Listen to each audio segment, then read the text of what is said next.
Today we're going to be changing the oil on a WR450.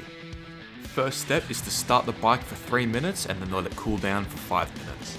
Now we're going to remove the oil cap and the bash plate.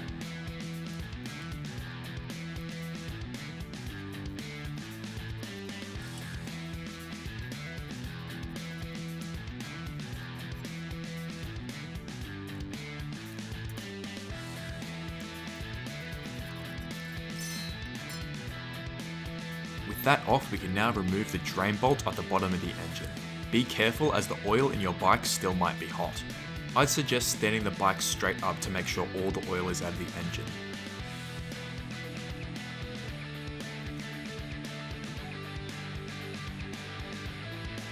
With that done, we can screw the drain bolt back into the bike. To replace the filter, you simply have to open up the cap, take the old oil filter out and put a new one in. You should also replace the O-ring on the oil cap. If you're going to clean this area, make sure you don't leave behind any dirt or muck inside.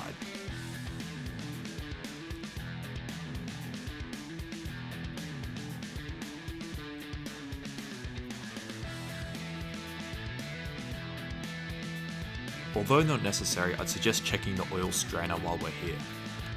Located on the other side of the bike, undo the bolt and remove the strainer with a pair of pliers. Keep a lookout for any pieces of metal or dirt in the strainer. It should be completely clean.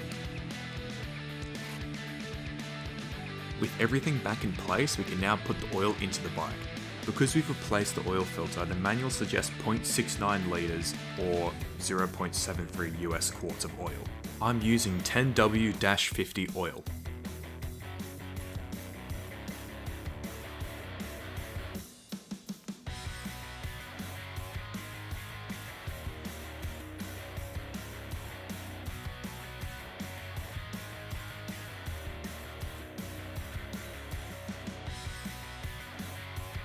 Before riding the bike, there's 2 more things I'd suggest you check.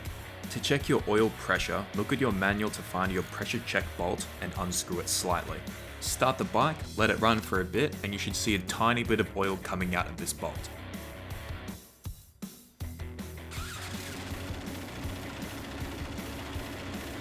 To check your oil level, after starting the bike, have a look at this window. Ideally, it should be 3/4 of the way up, between the low mark and the top. And that's it, you're now ready to ride. I hope this video has been helpful. Ride safe.